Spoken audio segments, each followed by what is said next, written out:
வணக்கம் அன்பர்களே! இது உங்கள் கதை கேட்கலாம் அலைவரிசை. இன்னைக்கு நம்ம கேட்க போற கதையோட தலைப்பு குறை பிறவி. எழுதியவர் ஜெயகாந்தன் அவர்கள். வாங்க கதை கேட்கலாம். சீக்கிரம் வந்துடு, நீ வந்துதான் பாலுவுக்கு கஞ்சி குடுக்கணும் என்று ரஞ்சிதம் தெருவில் போகும் வரை சொல்லிக் கொண்டிருந்தாள் பங்கஜம். பங்கஜத்திற்கு சொத்தோடு சுகத்தோடு அன்பும் கனிவும் நிறைந்த கணவனும் இருந்து என்ன பயன்? உடன் பிறந்த நோய் அவளை நித்திய நோயாளியாக்கி இருந்தது. கல்யாணமாகி இந்த 5 வருஷங்களில் 4 குழந்தைகள் பெற்றாள். வயிற்றில் ஒன்று தரித்ததும் கையில் இருக்கும் மற்றொன்று குழியை அடையும். இப்படியே 3 குழந்தைகளும் இருந்தன. இப்பொழுது வயிற்றில் 7 மாதம். திடீரென்று போன வாரம் கைக்குழந்தை பாலுவுக்கு 2 நாள் ஜூரம் கண்டிருந்தது. மறுநாள் நெற்றியிலும் முகவாயிலும் ஓரிரு முத்துக்கள் தோன்றின. 4ஆம் நாள் அவை பெருகின. 1 வாரத்திற்குள் அம்மை கொப்புளங்கள் இல்லா இடமே தெரியாத அளவுக்கு உடம்பெங்கும் பரந்து. பங்கஜத்துக்கும் அவள் கணவன் ராமராஜனுக்கும் குழந்தை பிழைக்காது என்ற எண்ணம் வலுவடைந்தது. பங்கஜத்துக்கோ எழுந்து நடமாட முடியாத பலகீனம். அவளுக்கு டிபி இருக்கலாமோ என்று டாக்டர் சந்தேகிக்கிறார். பாலு ஸ்மரணையற்று கிடக்கிறான். அவனை பங்களாவின் காம்பவுண்ட் சுவரோரமாக அமைந்திருக்கும் அவுட் ஹவுஸில் கட்டிலில் கிடத்தி இருக்கிறார்கள். அவன் அருகே கூட பங்கஜம் வரக்கூடாதாம். இது டாக்டரின் யோசனை. சமையல்காரனோ அவன் ஒரு மாயாவி. அவன் எப்பொழுது வருவான், எப்பொழுது சமைப்பான் என்று யாருக்கும் தெரியாது. காலையில் காப்பி குடிக்கப் போகும்போது இன்று என்ன சமைப்பது என்ற கேள்விக்கு விடை தெரிந்து கொண்டு விட்டால் போதும். அதன்பின் சாப்பாட்டு நேரத்தில் அங்கு எல்லாம் தயாராய் இருக்கும். மற்ற நேரத்தில் அவன் கண்ணில் படமாட்டான். குழந்தையை கவனித்துக் கொள்வதற்காகவே ரஞ்சிதம் வேலைக்கு அமர்த்தப்பட்டாள். தன் குழந்தையை தானே கவனித்து கொள்ள பங்கஜத்திற்கு கொள்ளை ஆசை இருந்தும் சக்தி இல்லை. வைத்திய சாஸ்திரமும் வாய்த்திருக்கும் கணவனும் அதற்கு அனுமதிக்கவில்லை. இப்பொழுதுதான் ரஞ்சிதம் இல்லையே, அவள் வரும் வரை நான் போய் பார்த்து கொண்டால்? பங்கஜம் அறை கதவை திறந்து கொண்டு பாலு படுத்து கிடக்கும் அந்த தனி வீட்டில் நுழைந்தாள். வேப்பிலை சயனத்தில் அமைதியாய் உறங்கிக் கொண்டிருந்தான் பாலு. கட்டிலுக்கு அருகே இருந்த ஸ்டூலில் உட்கார்ந்து அதன் விதியை கணக்கிடுவது போல் குழந்தையின் முகத்தை பார்த்து கொண்டிருந்தாள் பங்கஜம். மணி 1 ஆயிற்று. இன்னும் ரஞ்சிதத்தை காணோம். குழந்தைக்கு பங்கஜமே மருந்து கொடுத்தாள், கஞ்சி கொடுத்தாள், வேப்பிலை கொடுத்தாள், கொத்தால் விசிறிக்கொண்டு ரஞ்சிதத்தின் வருகைக்காக காத்திருந்தாள். ரஞ்சிதத்தை காணோம். பங்கஜத்தின் கணவன் ராஜாராமன் 3 மணிக்கு வந்தான். பங்கஜம் பாலுவின் அருகில் உட்கார்ந்திருப்பதை பார்த்ததும் திடுக்கிட்டான். பங்கஜம், என்ன இது? ஏன் இங்கே வந்தே? வீட்டுக்கு போன ரஞ்சிதத்தை காணோம். குழந்தைக்கு யாரு கஞ்சி கொடுக்கிறது, மருந்து கொடுக்கிறது? சரி சரி, நீ உள்ளே போ, நான் பார்த்துக்கிறேன் என்று கோட்டையும் டையையும் கழற்றி அவளிடம் கொடுத்துவிட்டு அவன் போய் பாலுவின் அருகில் உட்கார்ந்து கொண்டான். ரஞ்சிதமும் செல்லியும் சகோதரிகள். தங்கையின் குடிசையில்தான் செல்லியும் வாழ்கிறாள். ரஞ்சிதத்தின் புருஷன் கொத்தனார் வேலை செய்கிறான். மூத்தவளாய் பிறந்தும் செல்லிக்கு கல்யாணம் ஆகவில்லை, ஆகாது. செல்லிக்கு வயசு 20க்கு மேல் ஆகிறது என்றாலும் வளர்ச்சி 12 வயதோடு நின்றுவிட்டது. முகமோ 30க்கு மேலே முதுமை காட்டியது. நரங்கிப்போன உருவம், 4 அடிக்கும் குறைவான உயரம், கருப்புமல்லாத சிவப்புமல்லாத சோகை பிடித்து வெளிரிப்போன சருமம், தலைமுடியெல்லாம் ஒன்று சேர்த்து சிக்கு பிடித்து எலிவால் மாதிரி பின்புறம் தொங்கும். முன்பற்கள் 2ம் உதட்டை கிழித்து கொண்டு வெளித்தெரியும். அவளை யாரும் மணக்க முன்வராததற்கு காரணம் இந்த அங்க அவலட்சணங்கள் மாத்திரமேயன்று, அவள் முழுமை பெறாத மனிதராசி, குறை பிறவி. குடிசை வாசலில் உட்கார்ந்து முறத்தில் கொட்டிய அரிசியில் நெல் பொறுக்கிக் கொண்டிருந்தாள் செல்லி. தொடர்ந்து பல மணி நேரம் ஒரே இடத்தில் உட்கார்ந்திருப்பதும் அப்படியே உறங்கிப் போவதும் அவளுக்கு தினசரி பழக்கம். ரஞ்சிதத்துக்கு தன் தமக்கையின் மீது உயிர். செல்லிக்கோ மனிதர்கள் என்றாலே பாசம்தான். மனிதர்கள் என்ன, நாயும் பூனையும் கூட அவளது எல்லையற்ற அன்புக்கு பாத்திரமாகிவிடும். சொல்லப்போனால் அவைதான் அவளது அன்பை ஏற்றுக்கொண்டன. மனிதர்கள் அவள் தங்கையை தவிர மற்றவர்கள் அவளை கண்டாலே அருவருத்து ஒதுங்கி நடந்தார்கள். இப்பொழுதும் கூட அவள் அருகே சொறி பிடித்த ஒரு கருப்பு நாய்க்குட்டி வாஞ்சையுடன் நின்று வாலை ஆட்டிக் கொண்டிருக்கிறது. அவளுக்கும் அதற்கும் அத்தியந்த நட்பு. மணி 5 ஆகியும் ரஞ்சிதம் வேலைக்கு போகாததைக் கண்ட செல்லி குடிசைக்குள் எட்டிப் பார்த்தாள். ரஞ்சிதம், நீ வேலைக்கு போகலியா? இல்லே, நான் போக மாட்டேன். ஏண்டி, என்ன நடந்துச்சு? அந்த புள்ளைக்கு மாரியாத்தா வந்திருக்கு. பார்த்தாவே பயமா இருக்கு. அப்பா என்று உடம்பை சிலிர்த்து கொண்டாள் ரஞ்சிதம். யாருக்கு? பாலுவுக்கா? டாக்டர் வந்து அந்த வெளிவூடு இருக்கு பாரு, அதுல கொண்டு போய் போட சொல்லிட்டாரு புள்ளைய. பெத்தவ கூட கிட்ட போகக்கூடாதாம். என்ன பார்த்துக்க சொன்னாங்க புள்ளைய. வீட்ல போய் சொல்லிட்டு வர்றேன்னு வந்துட்டேன். நான் போக மாட்டேன்டி அம்மா, எனக்கு பயமா இருக்கு என்று கன்னத்தில் கை வைத்து கொண்டு தலையை உசுப்பினாள் ரஞ்சிதம். இம்மா நேரம் புள்ளை எப்படி துடிக்கிறானோ, பெத்தவளும் கிட்ட இல்லாம அந்த ஐயா எப்படி தவிக்கிறாரோ என்று சொல்லி தவித்தாள். அவளது குனிந்த பார்வையில் பாலுவின் சிரித்த முகம் தெரிந்தது. அவனது பிஞ்சு கரங்கள் அவள் முகத்தில் ஊர்வது போல் இருந்தது. நான் போய் பாலுவை பார்த்துக்கிட்டா சம்மதிப்பாங்களா? அந்த ஐயா என்ன சொல்லுவாரோ? இந்த யோசனைகள் தோன்றியதும் அந்த பழைய சம்பவம் நினைவுக்கு வந்தது. பாலுவை பார்த்து கொள்ளும் ஆயா உத்தியோகம் முதலில் செல்லிக்குத்தான் கிடைத்தது. முதல் நாள் அவள் வேலைக்கு போகும் பொழுது ராஜாராமன் வீட்டில் இல்லை. பங்கஜம் மட்டுமே இருந்தாள். அவளே சம்பளம், வேலை நேரம் எல்லாம் பேசினாள். பங்கஜம் சொன்னது எதுவும் செல்லியின் காதுகளில் விழவில்லை. பங்கஜத்தின் மடியில் உட்கார்ந்து கொண்டு தன்னை பார்த்து கன்னங்கள் குழிய சிரித்து வரவேற்ற அந்த குழந்தையிடம் லயித்தவாறே அவள் சொல்லுவதற்கெல்லாம் தலையாட்டினாள் செல்லி. குழந்தை செல்லியிடம் தாவினான். செல்லி குழந்தையை வாங்கி அணைத்து கொண்டாள். இத்தனை நேரம் குழந்தையை தூக்கி வைத்திருந்ததனால் களைத்து போன பங்கஜம் அறைக்குள் போய் கட்டிலில் படுத்து கொண்டாள். செல்லி பாலுவை தூக்கி கொண்டு தோட்டமெல்லாம் வீடெல்லாம் சுற்றி திரிந்து மகிழ்ந்தாள். பொம்மைகளையும் சொப்புகளையும் வைத்து கொண்டு குழந்தையோடு விளையாடினாள். குழந்தைக்கு சோறூட்டும் போதும் காலில் கிடத்தி தாளாட்டும் போதும் அந்த குறை பிறவிக்கும் கூட நெஞ்சில் நிறைவு பிறந்தது. அன்று மத்தியானம் தொட்டிலில் உறங்கிக் கொண்டிருந்த குழந்தை ஆயா என்று அழைத்து கொண்டே விழித்தான். கூடத்து தூண் ஓரத்தில் கவிழ்ந்த பார்வையுடன் குந்தி உறங்கிக் கொண்டிருந்த செல்லி தலை நிமிர்ந்து பார்த்தாள். தொட்டிலின் விளிம்பை பற்றி கொண்டு தலையை மட்டும் வெளியே நீட்டி அவளை கூப்பிட்டுச் சிரித்த குழந்தையின் தோற்றம் அவளை உள்ளும் புறமும் சிலிர்க்க வைத்தது. ஓடி வந்து குழந்தையை கை நிறைய வாரிக்கொண்டாள். குழந்தையை மடி மீது இருத்தி கொஞ்சினாள். காலமெல்லாம் ஆயுள் முழுவதும் இப்படியே ஒரு குழந்தையை கொஞ்சிக்கொண்டே கழித்துவிட்டால் அந்த பாக்கியம் யாருக்கு கிட்டும்? செல்லிக்கு கிட்டும். பாலு அவன் மடி மீது கிடந்தே வளர்வான். பள்ளிக்கூடம் போய் வருவான். பிறகு பெரியவனாகி ஆபீஸுக்கு போவான்.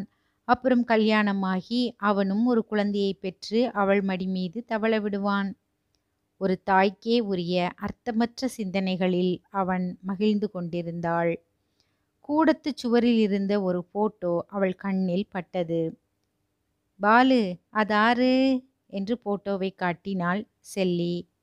அம்மா, அப்பா கைகளை தட்டி கொண்டு உற்சாகமாக கூவினான் பாலு. அம்மா மூஞ்சி எப்படி இருக்கு என்றாள் செல்லி. பையன் முகத்தை சுளித்து கொண்டு மூக்கை உறிஞ்சி காட்டினான். போதும் போதும் என்று சொல்லி சிரித்தாள் செல்லி. குழந்தையும் சிரித்தான். அப்பா மூஞ்சி எப்படி இருக்கு? மறுபடியும் முகத்தை சுளித்து மூக்கை உறிஞ்சி செல்லி சிரித்தாள். குழந்தையும் தான். பாலு மூஞ்சி எப்படி இருக்கு?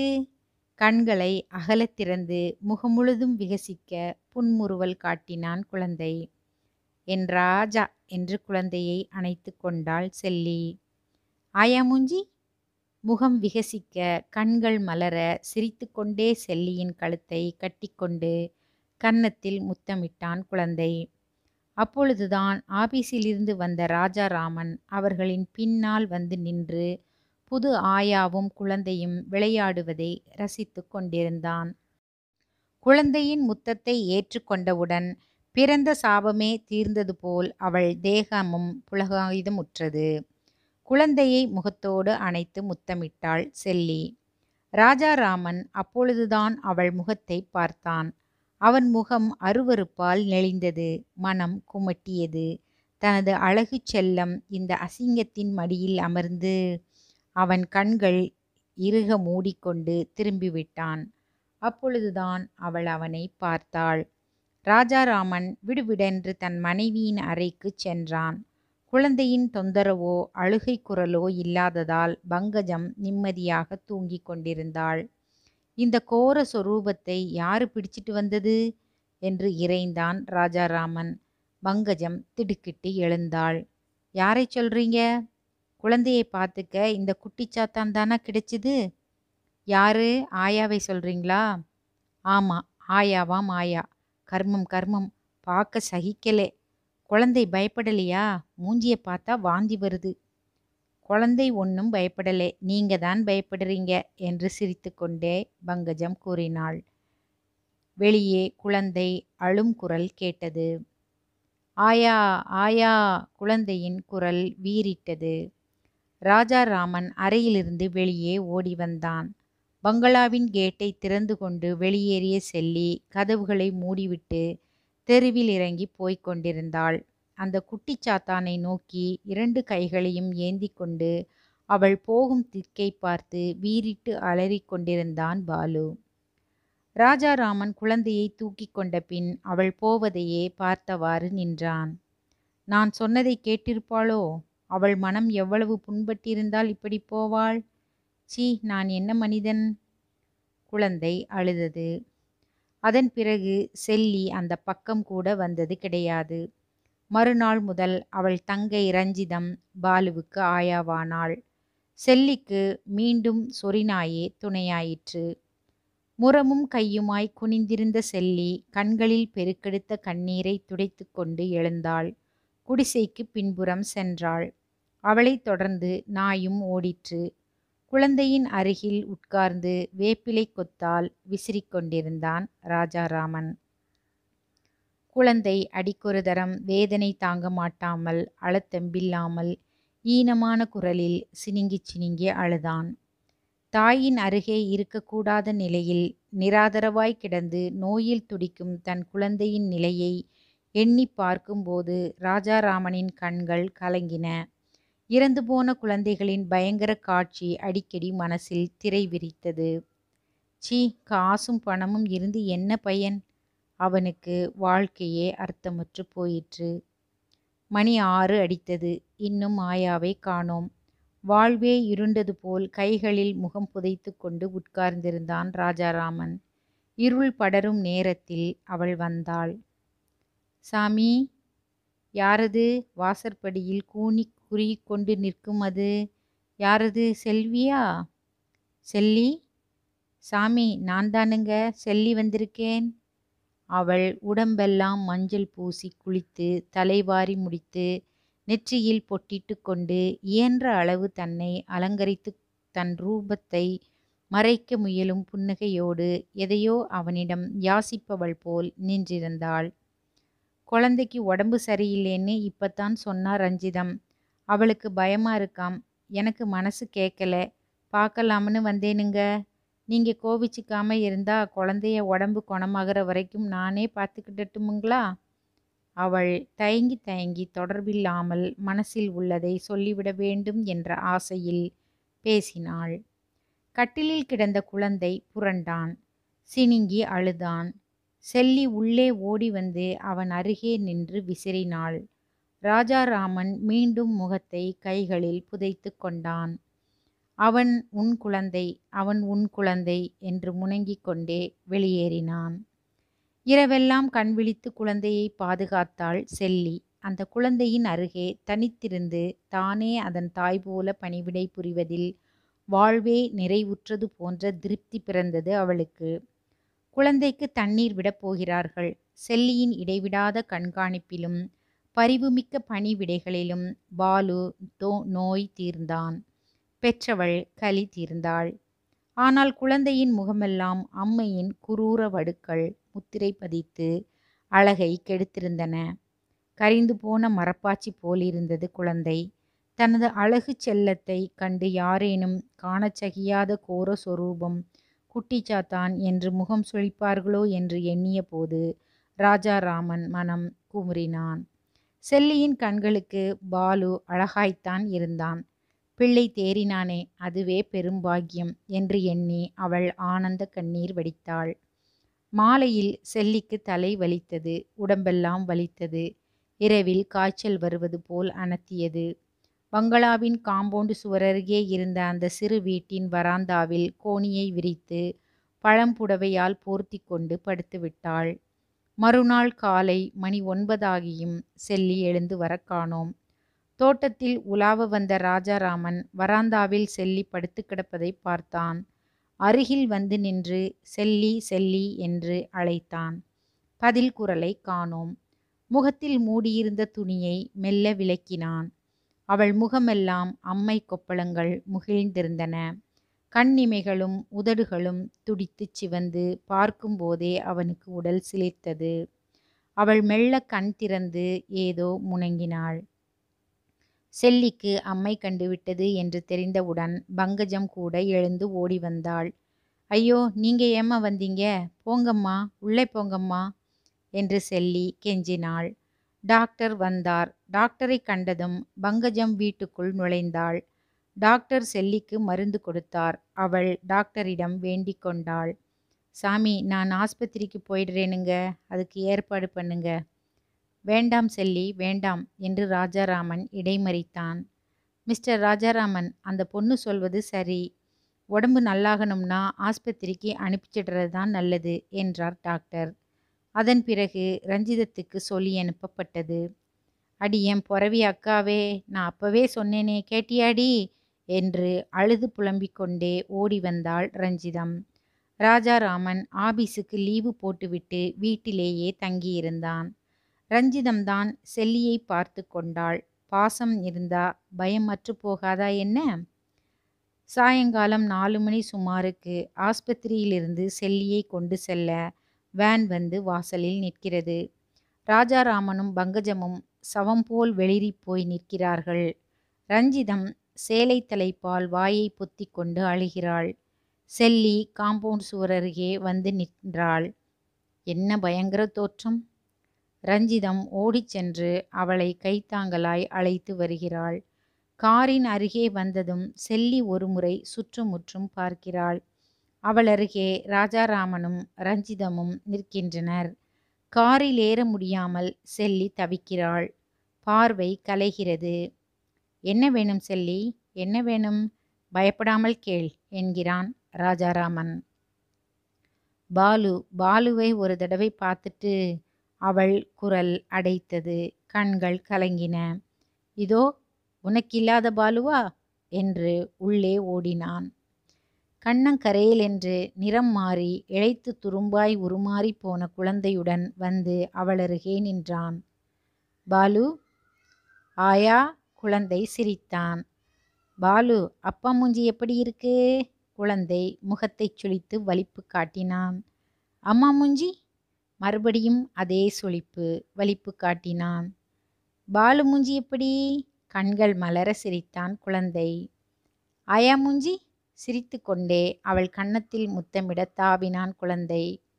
அம்மை கொப்புளங்கள் நிறைந்த முகத்தை மூடிக்கொண்டு விலகி கொண்டாள் செல்லி. ரஞ்சிதம், குழந்தைய கவனமா பார்த்துக்க. நான் போய் வரேன் சாமி. வரேனம்மா என்று கரம் கூப்பி வணங்கினாள். ராஜாராமன் கண்களை துடைத்து கொண்டான். போய் வா என்று கூவினாள் பங்கஜம். அவள் உதடுகள் துடித்தன. அழுகை வெடித்தது. ஆஸ்பத்திரி கார் அவளை ஏற்றி கொண்டு நகர்ந்தது. கார் மறையும் வரை அவர்கள் எல்லோரும் தெருவாசலிலேயே நின்றிருந்தனர். எங்கிருந்தோ ஓடி வந்த அந்த கருப்பு சொறி நாய் ஆஸ்பத்திரி காரை தொடர்ந்து ஓடியது. அன்பர்களே, இதே போல வேறு பல கதைகளை கேட்க கதை கேட்கலாம் சேனலை சப்ஸ்கிரைப் பண்ணுங்க, ஷேர் பண்ணுங்க, லைக் பண்ணுங்க. பக்கத்தில் இருக்க பெல் பட்டனையும் அழுத்துங்க. மறக்காம உங்க கருத்துக்களை கமெண்ட்ல சொல்லுங்க. மீண்டும் ஒரு கதையுடன் உங்களை சந்திக்கிறேன். அதுவரை நம்முடன் இணைந்திருங்கள். கதை கேட்கலாம்.